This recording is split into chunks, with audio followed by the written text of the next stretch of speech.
Bonjour à tous et bienvenue dans Choisis ton orientation at home, le chat qui vous aide à y voir plus clair sur le choix de votre future formation. Le Figaro étudiant et Campus Chanel, nous sommes là pour vous aider à y voir plus clair et à choisir une formation qui vous corresponde depuis chez vous. Avec nous, une école membre de la conférence des grandes écoles, la South Champagne Business School, SCBS pour les intimes, pour parler de son programme Grande École. Et j'accueille pour cela la directrice de son PGE, Christina Saunier. Bonjour Christina. Bonjour Ève. Alors, vous êtes accompagné d'un étudiant de deuxième année, Anthony Collet. Bonjour Anthony. Bonjour à tous. Eh bien, Christina, c'est à vous. Merci de l'invitation et effectivement, l'idée c'est de vous accompagner. Le cursus Grande École, dans toute école de management, se déroule sur 3 ans. En l'occurrence, chez nous, chaque année a un objectif pédagogique précis. Donc, en première année du programme, l'objectif, c'est de homogénéiser notre base d'étudiants, puisqu'on a des étudiants qui sont issus de différents parcours. En deuxième année, on a 2 objectifs principaux. Le premier, c'est d'accompagner et de mettre vraiment en action les étudiants qui ont déjà un projet. Et le deuxième, c'est de donner des stimuli divers et différents à ceux qui n'ont pas de projet. Donc, grosso modo, après, je peux revenir sur les détails si vous voulez. Et le troisième objectif, qui est celui de la 3e année, c'est la spécialisation. Donc là, c'est le moment ou jamais de bien, on va dire, se spécialiser, être bien armé pour intégrer le marché du travail. Merci pour cette présentation, Christina. On va passer tout de suite aux questions, avec les questions sur les admissions. Alors, la première, que faut-il être pour être un bon candidat et être admis à votre programme Grande École? Moi, je dirais la principale qualité en termes de profil académique. Hein, je parlerai soft skills si vous voulez après. Mais en termes de profil académique, pour moi, c'est évidemment une scolarité qui est dans je dirais, dans la continuité. Qui rime à quelque chose par rapport à un projet en grande école, mais surtout de la curiosité. Pour être plus précise et concrète, on n'est pas là pour recruter que des très bons, puisque des très bons, à mon avis, ils trouveront leur voie assez facilement. Notre objectif, c'est aussi d'intégrer des étudiants qui peuvent être moins bons scolairement, mais quand même suffisamment bons pour avoir déjà validé des diplômes derrière, avec l'idée de les accompagner, puisque des fois, c'est l'accompagnement qui fait qu'on devient meilleur. Donc, l'idée, c'est de les tirer vers le haut. Donc, pour moi, être curieux et d'avoir déjà validé les prérequis nécessaires, c'est déjà suffisant pour intégrer la première année. Anthony, comment se sont passées tes candidatures pour ce programme-là? Moi, mon parcours, il est assez bizarre. À la base, j'étais en génie mécanique et productique. Donc, j'ai fait un bac STI 2D. Après, je suis parti donc, dans le domaine de l'industrie en GMP. Et après, mon bac plus 2, je voulais développer un peu plus mon côté commercial. C'est là que j'ai fait le concours passerelle pour accéder du coup à l'école. Donc, tous les petits concours écrits qui vont bien, où on a la liste des écoles où on peut aller. Et ensuite, moi, je choisissais vraiment une école par rapport une école où je me sentirais bien. Je ne visais pas vraiment le top des écoles comme les prépas surtout peuvent le faire. Et c'est vrai que dans cette école, je suis arrivé avec mon projet en fait, parce que c'est vrai que du coup, j'avais un profil assez atypique, mais j'avais mon projet, je savais où je voulais aller, et je pense que c'est ce que l'école a décelé chez moi et ce qui m'a plu. Et c'est vraiment ce que voulait dire Christina, je pense, c'est que mon niveau scolaire est pas très bon. Je suis un élève moyen, on va dire. Mais par contre, j'avais derrière ce projet, cette volonté, cet objectif. Et je pense qu'ils l'ont vu et c'est ce qu'ils ont voulu accompagner, ce qu'ils ont revu chez moi, quoi. Et en parlant de candidats, de profils, vous avez une majorité de candidats issus de BTS DUT ou plutôt de prépa? C'est assez bien départagé en première année, donc il n'y a pas de souci. Je rajouterai même des étudiants internationaux. Et je rajouterai même des étudiants de notre groupe, puisque White School, c'est aussi un groupe, qui sont dans la continuité, c'est-à-dire ils enchaînent dans le programme PGE à l'issue d'un bachelor. Très bien. À combien s'élèvent à peu près les frais d'inscription et le coût d'une formation chez vous? Alors, nous, on fait partie en fait des écoles qui restent encore très accessibles et c'est un choix. Donc, la première année du programme, c'est 8 500 € et les 2 autres, 8 750 € pour les étudiants français. Pour les internationaux, c'est un peu plus cher. C'est un choix qui a été fait tout simplement parce que nous, on a un statut associatif et on ne fait pas de profit avec les frais de scolarité de nos étudiants. Donc, on a trouvé notre point d'équilibre et on fonctionne très bien comme ça. Parfait. Dernière question sur les admissions. Au niveau des modalités d'inscription, est-ce qu'il y a eu des changements récemment suite à la situation? Pas tant que ça en réalité, puisque la sélectivité, elle est toujours là. Donc après, le fonctionnement il est un peu différent pour les BCE, pas tant que ça, puisqu'il y aura quand même le concours écrit, même s'il a été un peu décalé. Pour Passerelle, c'était un peu différent, au sens où il n'y a pas eu d'examen écrit ni en ligne d'ailleurs. Il y a eu juste un dossier qui a été déposé, mais quand même, il y a la sélectivité. Donc, je pense que côté résultat, ça revient au même. Après, c'est les dates qui sont complètement différentes, mais dans les faits, les admissions restent sur le même principe de sélectivité parce que c'est une obligation pour toutes les écoles membres de la conférence des grandes écoles. Donc, ce n'est pas open bar, il faut quand même réussir son concours. Très bien, c'est pas open bar, on retiendra ça. Passons maintenant aux questions sur le programme.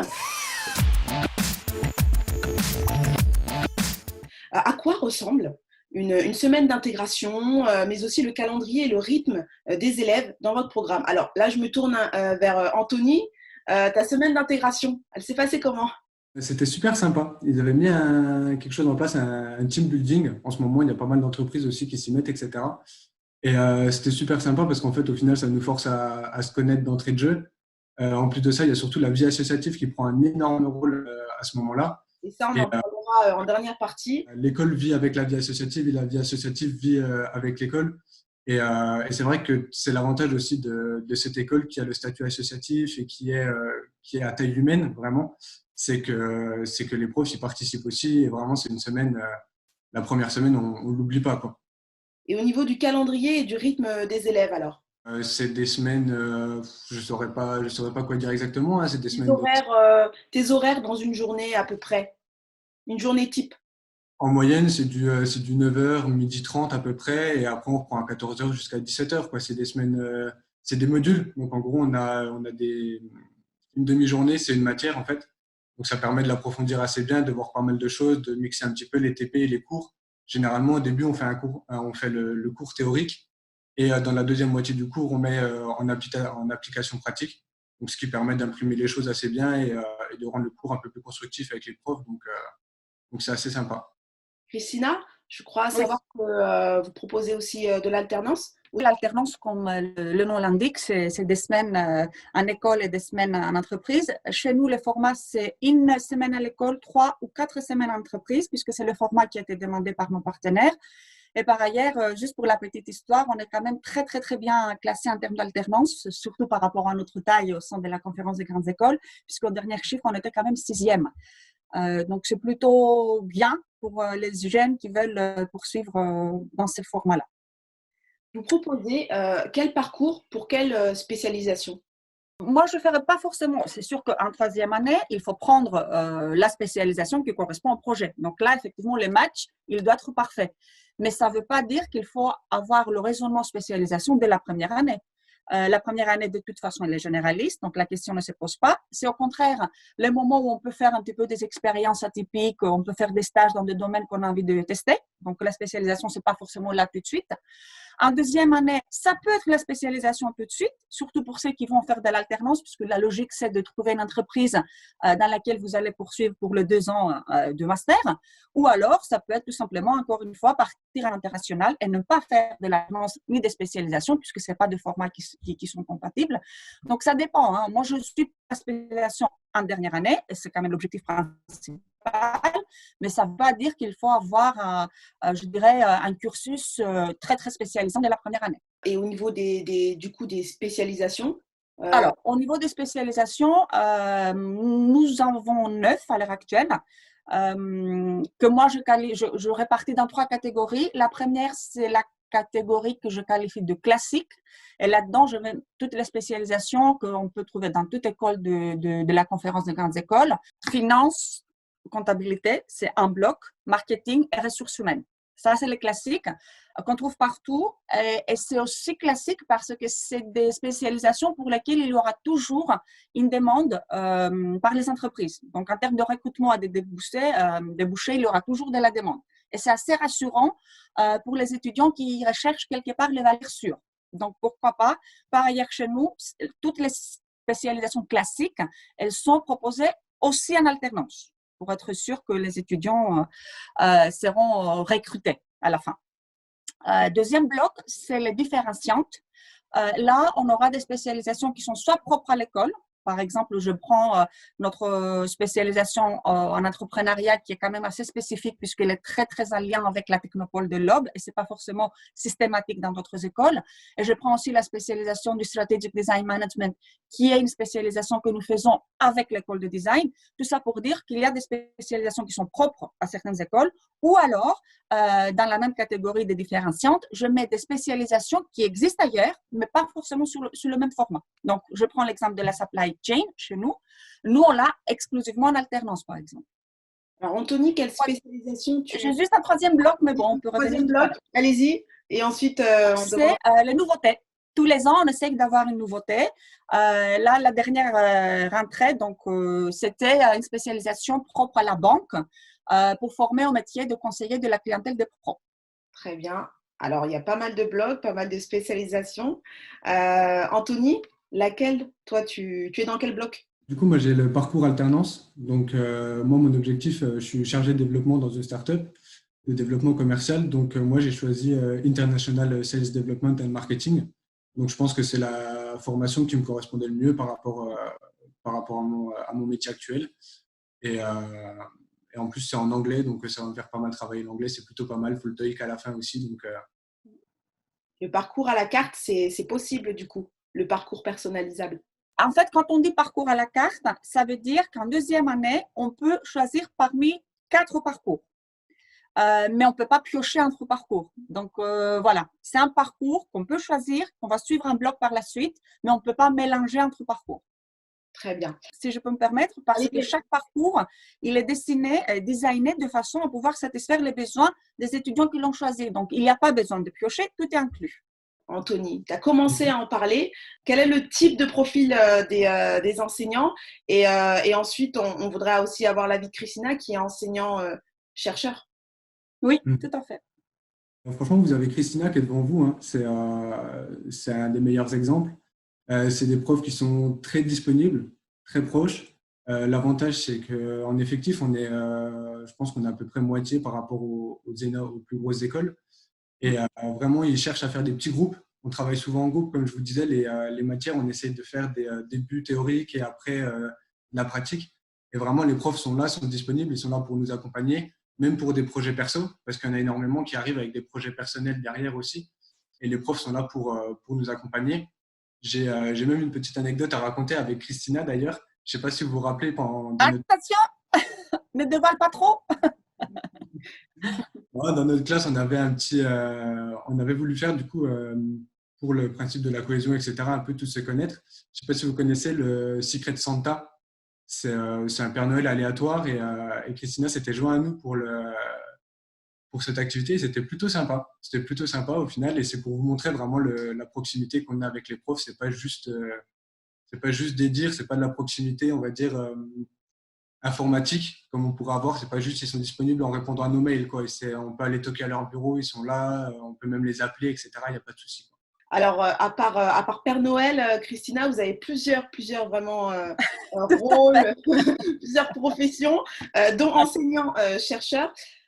Vous pouvez nous dire… Alors, par rapport au profil des enseignants, effectivement, comme encore une fois notre appartenance à la conférence des grandes écoles oblige, tous les enseignants permanents, nous sommes des enseignants-chercheurs docteurs. Donc ça, c'est vraiment quelque chose qui est incontournable.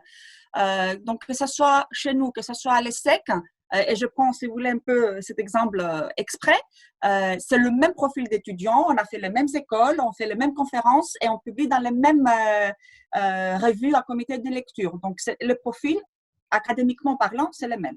Après, la posture qui sera adaptée par chaque professeur, effectivement, est en fonction de la taille du groupe. Et c'est vrai que quand on a affaire à un amphithéâtre, le rapport humain, il ne peut pas se développer de la même façon. Nous, on a la chance d'avoir de petits effectifs. Donc, on connaît nos étudiants et ils nous connaissent. Donc, il n'y a pas de souci.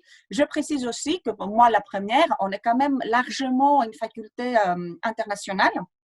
Donc, je pense que ça aide aussi par rapport à notre façon de s'adapter dans le contexte multiculturel voulu par les écoles de commerce. Et justement, en parlant d'international, le nom à consonance anglo-saxonne de votre école signifie-t-il justement que votre programme est porté vraiment beaucoup sur l'international?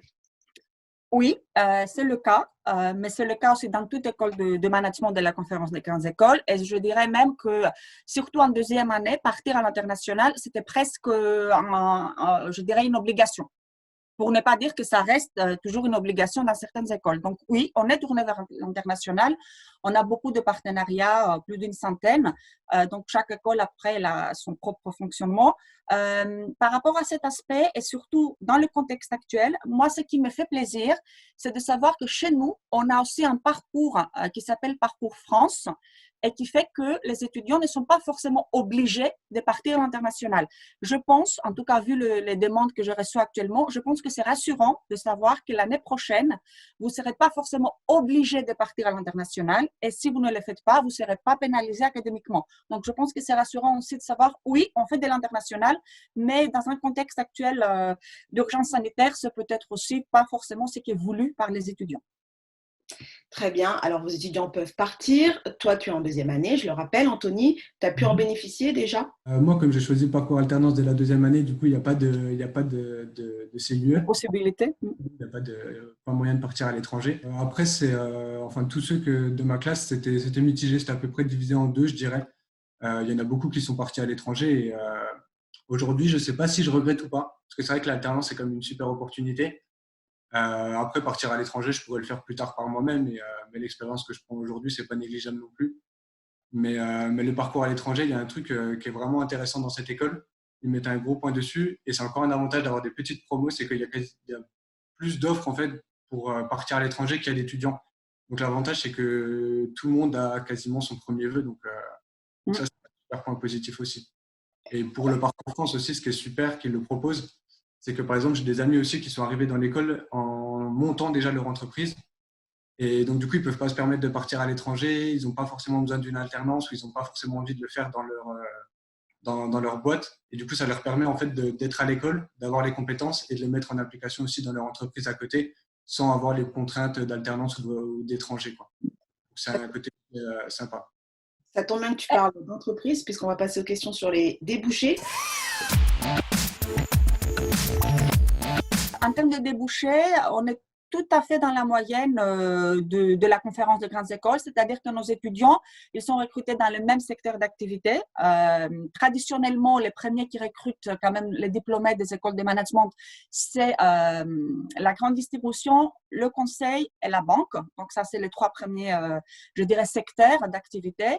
On voit de plus en plus de création d'entreprises et on voit aussi de plus en plus d'étudiants qui optent pour des entreprises de plus petite taille, de PME, par exemple. Donc, ça commence en fait d'avoir un peu plus de diversité dans le choix des étudiants, mais les partenaires traditionnels sont toujours là. En termes d'employabilité, d'ailleurs, je pense que c'est un moment très propice pour intégrer une école de management en général, pas que la nôtre, hein, puisque les recruteurs recherchent beaucoup de profils de nos diplômés, donc ça, c'est pas plus mal. Justement, à quel type de projet professionnel ou d'événements sont confrontés tout au long du cursus vos étudiants? Évidemment, il y a des actions obligatoires pour notre service carrière, au-delà du fait qu'on vous accompagne pour la construction du CV, la prise de contact avec quelques entreprises partenaires qui recrutent systématiquement. Il y a quand même des forums entreprises qui se passent dans le campus. Il y a aussi la possibilité de faire de job dating. C'est quelque chose qui se fait beaucoup et avec plutôt de bons résultats.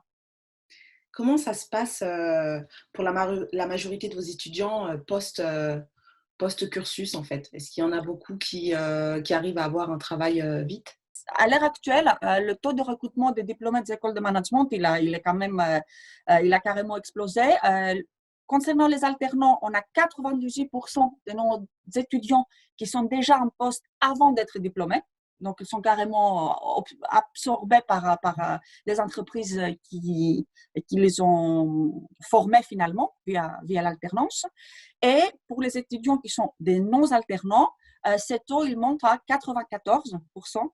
Donc, au bout de 4 mois, ils sont tous en CDI. Toi, Anthony, tu es alternant, c'est plutôt rassurant, non? Ouais. Non, on voit vraiment une vraie différence. Hein. Et même si ce n'est pas l'entreprise dans laquelle on est, il y a d'autres entreprises aussi qui viennent nous voir. Et un gros plus pour l'école que Christina avait souligné tout à l'heure, c'est le lien avec la Technopole de l'Aube. C'est une pépinière d'entreprise qui est énorme. Il y a presque une centaine d'entreprises qui est là-bas. Et la startup où je suis, d'ailleurs, est incubée dans cette technopole. C'est comme ça que j'ai réussi à trouver mon stage. Et il y a de la demande monstrueuse. Hein. C'est quasiment que des startups qui sont en évolution. Les débouchés dans la région, en plus, c'est vraiment open, quoi. Parfait.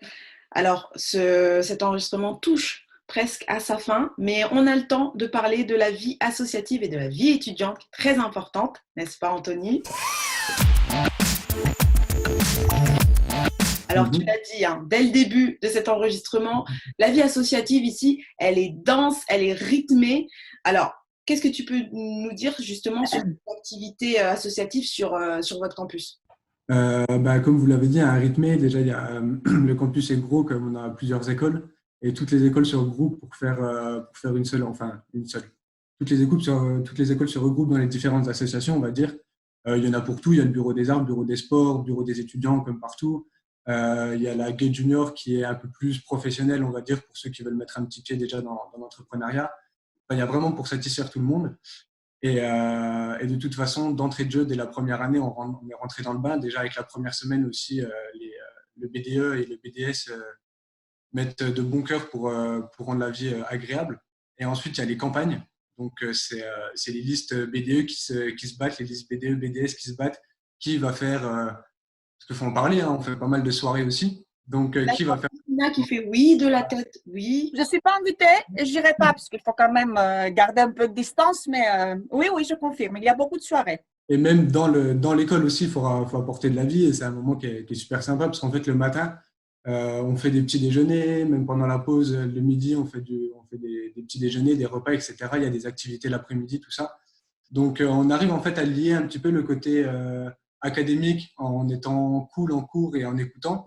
Mais à côté, derrière, on sait que quand on va sortir, on va pouvoir s'amuser, on va pouvoir se distraire un petit peu. En permanence, le BDS met à disposition une table de ping-pong, un billard, un baby-foot. Et au final, je trouve que c'est un bon compromis parce qu'au moins, on fait la différence. Quand on est dans la salle de cours, on est concentré, mais on sait que quand on sort, on va pouvoir s'amuser, profiter. Et il y a aussi des zones qui sont un peu plus sérieuses. On a une Bifactory qui est super sympa avec des bubbles où vraiment on a tout à disposition pour travailler, pour faire des confs, des tableaux, etc. Donc, vraiment, on a un petit cocon qui est assez sympa en fait dans cette école. Vraiment, la vie est cool. Là, moi, je vais vous donner plutôt la version prof, directrice de programme. Moi, ce qui me plaît dans la vie associative, c'est déjà toutes les associations, ce n'est pas des associations pour faire du sport ou se divertir. Il y a aussi des associations avec des objectifs autres, y compris professionnels comme la diète, comme tu l'as dit.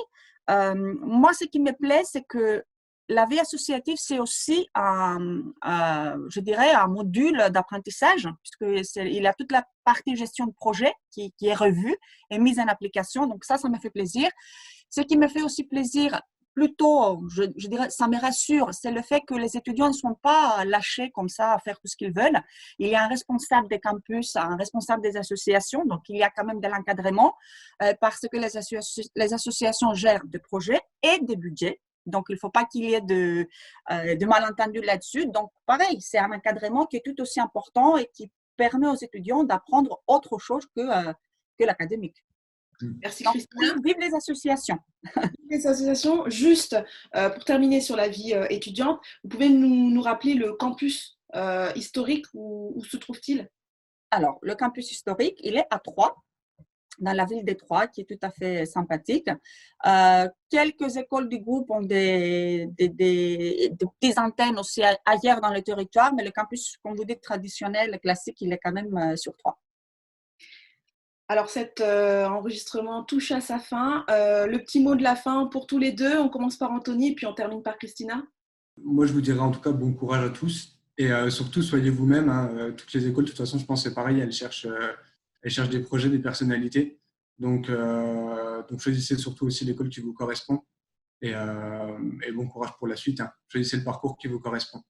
Merci, Anthony. Christina? Oui, moi je dirais que effectivement cette année c'était une année un peu spéciale, donc peut-être qu'il y a un peu de frustration de la part des candidats puisqu'ils vont pas vivre l'expérience école comme d'habitude. Il n'y aura pas d'admissible par exemple, qui est quand même quelque chose de vraiment une sorte de rite. Quoi qu'il en soit, moi je pense que ce qui compte c'est vraiment que le concours se déroule pour le mieux et que vous arriviez à avoir les écoles que vous voulez. Donc je vous souhaite de bons résultats, une bonne intégration en septembre. Merci beaucoup à tous les deux. Saus Champagne Business School était avec nous avec Christina Sony, la directrice du programme Grande École, et puis son étudiant en deuxième année, Anthony Collet. On vous souhaite plein de bonnes choses. Merci de nous avoir invités. Merci Eve. C'était avec plaisir. Nous, on se retrouve très bientôt, toujours pour vous accompagner avec le Figaro étudiant et Campus Chanel dans votre recherche de formation. À très vite pour un nouveau Choisis ton orientation at home.